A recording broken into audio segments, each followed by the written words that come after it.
perkataan dari Puteri Gunung Ledang amat terkenal sama seperti dirinya sendiri. Ia telah berjaya membuatkan Sultan untuk berfikir sekali lagi tentang hasratnya untuk mengawini puteri isteri itu. Tidak kata tidak tak mahu, tapi dia memberikan permintaan-permintaan yang sukar untuk seorang pemimpin itu, untuk seorang pemerintah raja ketika itu untuk menunaikannya. Dia menolak dalam cara bukan kata lembut punya, tapi it's a indirect way lah. Ia telah menjadikan Puteri Gunung Ledang cukup terkenal. Itu sesungguhnya adalah penolakan halus dari seorang putri atas pinangan raja. Jadi Sultan ini tidak layak dengan putri ini. Itu sebab Puteri Gunung Ledang dia dalihkan bermacam-macam waktu meminang dia tu. Namun begitu, tidak semua orang tahu tentang apa tersirat di dalam 7 permintaan tersebut. Hikayat Hang Tuah dan sejarah Melayu ada menyatakan satu persatu tentang 7 permintaan Puteri Gunung Ledang. Ya, saya kira mahar atau syarat perkawinan itu adalah sesuatu yang lazim dalam menjawab peminangan. Biasanya ada syarat-syarat tertentu. Tapi kalau kita mencoba mencermati dengan jernih syarat yang diajukan oleh Puteri Gunung Ledang, kalau saya tak silap ada 7 syarat ya, yang hampir tidak masuk akal. Permintaannya yang pertama dan kedua meminta Sultan membina 1 jambatan emas dan 1 jambatan perak dari Melaka ke puncak Gunung Ledang.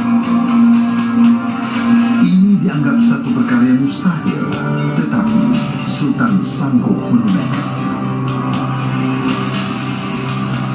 Tetapi di sebalik permintaan itu ada mesej yang terkandung di dalamnya.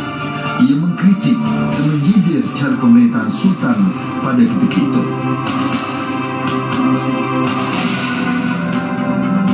Ini turut diakui oleh Mahyudin Al-Mudra dari Balai Kajian dan Pengembangan Budaya Melayu, Yogyakarta.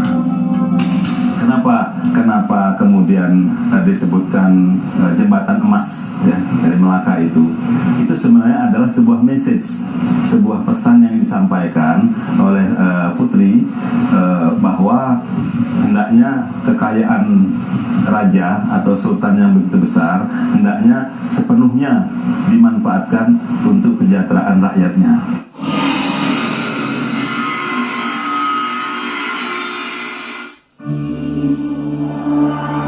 Permintaan ketiga, keempat dan yang kelima adalah 7 dulang hati nyamuk, 7 dulang hati kuman, dan 7 tempayan air pinang muda. Ini dianggap satu kritikan terhadap menjaga kesihatan rakyat Melaka. Dan permintaannya yang keenam dan yang terakhir, Puteri Gunung Ledang meminta 7 tempayan air mata anak dara dan semangkuk darah anak sultan. Dan menunjukkan ramai rakyat dia, 7 tempayan air mata anak dara. Kekuasaan dan kekuatan, karena pada waktu itu kekuasaan raja adalah jumlah rakyat yang ramai. Bagi seorang raja, segala permintaan tersebut boleh sahaja dilaksanakan, kecuali satu, darah puteranya sendiri. Darah putera beta.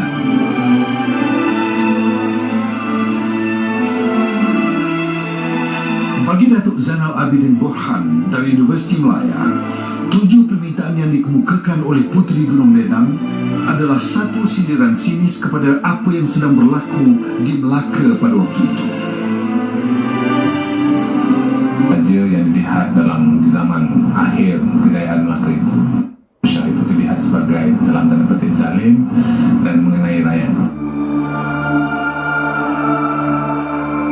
Semua permintaan itu sebenarnya sedang memperjelaskan sistem sosial yang mungkin agak tidak seimbang pada waktu itu.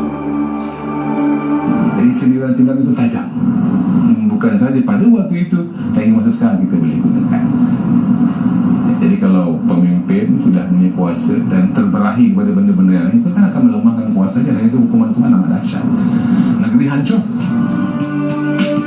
Ini turut diakui oleh Dr. Megat Al-Imran Yassin dari Universiti Putra Malaysia. Mungkin ada satu hindran pada golongan berkuasa pada ketika ini bahawa penolakan sesuatu masyarakat, seseorang itu mempunyai adalah satu memberi kesan pada ego daripada sendiri, ya? Kesan pada ego daripada sendiri. Selain dari 7 permintaan itu, cerita Puteri Gunung Ledang juga memperjelaskan hubungan yang perlu ada antara negara di Nusantara. Jadi misalnya kemudian kenapa pengarang kemudian menghubungkan antara kerajaan Majapahit yang mewakili Jawa, kemudian kerajaan Melaka yang mewakili Melayu. Saya kira pengarang hendak menyampaikan pesan bahwa Imperium Melayu di masa silam yang begitu besar ternyata sudah memiliki relasi yang jauh sekali.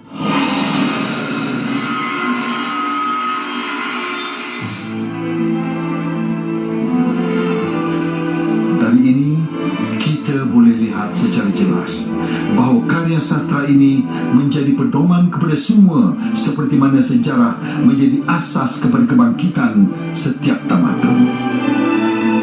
Usaha menterjemah karya ini kepada bentuk moden seperti filem dan teater musikal harus diberi pujian. Ia adalah langkah awal untuk memberi tafsiran baru kepada watak-watak legenda. Usaha macam ni memang perlu. Kita memerlukan satu titik point, ada satu starting point yang kita kena ada. Nah, saya kira upaya untuk mengangkat hikayat Puteri Gunung Ledang dalam sebuah film itu adalah salah satu alternatif yang menurut saya sangat baik. Datin Sri Tiara Jacqueline, pemegang watak Puteri Gunung Ledang di dalam filmnya, turut mengakui hakikat ini. Matlamat dia nak perkenalkan filem Melayu kepada dunia. Nak perkenalkan cerita Melayu kepada dunia.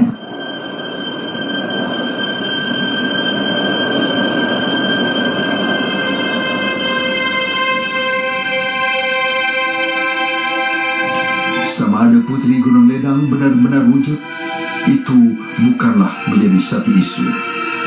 Legendanya telah wujud sejak lebih dari 500 tahun yang lalu. Dan dari karya sastra yang amat penting di Nusantara, secara jelasnya telah menyatakan kewujudannya. Sebuah karya sastra menggambarkan apa yang sedang berlaku di dalam sesebuah masyarakat.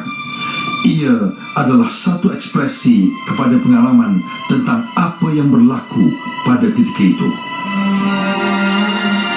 Walau apa jua sebabnya, Puteri Gunung Ledang akan sentiasa diingati.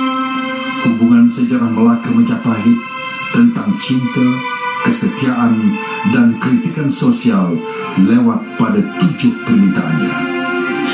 Puteri Gunung Ledang memang lebih dari sebuah cerita.